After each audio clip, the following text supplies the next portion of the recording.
কেউ ডাকছিলেন? হ্যাঁ, আমি তো ডাকছি আপনারে। স্যার এটা আপনি মুখ না পুটকি জবানে কোনো ঠিক ঠিকানা নাই। আসলে আমরা আপনার কাছে একটা ব্যাপারে জিজ্ঞাসাবাদ করতে আসছিলাম। জি, কি জানতে চান বলেন। আসলে আমি জানতে চাই আপনার চোখ দুইটা এত সুন্দর কেন? স্যার কি কইতাছেন আপনি? এটা আমরা এই জায়গায় একটা মার্ডার কেসে তদন্ত করতে আইছি। ও সরি, ভুলে গেছিলাম। আসলে আপনার চোখের গভীরতা এত যে ওই জায়গায় আমি পাই না ঠাই। আপনার চোখের দিকে তাকাইলেই সবকিছু ভুলা যাই। আচ্ছা, এখন আসল কথায় আসি। রিসেন্টলি এমপি ছেলে মার্ডার হইছে, তো ওর সাথে আপনার কি সম্পর্ক ছিল? ও তো আমার বয়ফ্রেন্ড ছিল। বয়ফ্রেন্ড?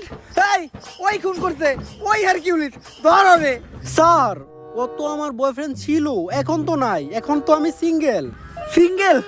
আমি জানতাম তোমার মতো একটা মায়াবী মেয়ে কখনো খুনের সাথে জড়িত থাকতে পারে না। তুই হুদাহুদি ওরে সন্দেহ করছিস। আচ্ছা, তোমার আর ওর যখন রিলেশন ছিল তখন তোমার আর ওর ভিতর কি কি হয়েছে তদন্তের জন্য জানতে চাইছিলাম। এই ধরেন কিস।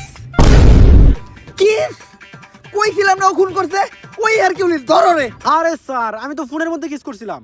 ও, ফোনের ভিতর কিস করছিলেন? কইলাম না ওর মতো একটা মায়াবী চেহারার মেয়ে কখনো খুন করতেই পারে না। তুই হুদাহুদি ওরে সন্দেহ করছিস।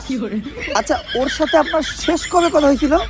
ওর সাথে আমার শেষ কথা হয়েছিল আমার বিয়ে হয়ে যাওয়ার আগে। বিয়া?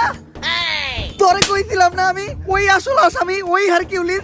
তুই কইতাছস এরকম একটা মায়াবী চেহারার মেয়ে নাকি খুন করতেই পারে না? ধর রে। এই, আপনারা যে আমাকে ধরতে আসছেন, আপনারা জানেন কার সাথে আমার বিয়ে হয়েছে?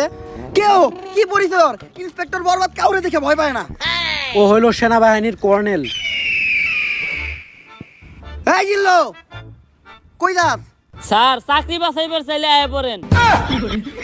বাল ফিরু, তোরে আমি কইলাম যে নারী হইলো মায়ের জাত, নারী কখনো খুনের সাথে জড়িতই থাকতে পারে না। তারপরেও তুই আমার হের কাছে জিজ্ঞাসাবাদের লেগে নিয়ে আইছস।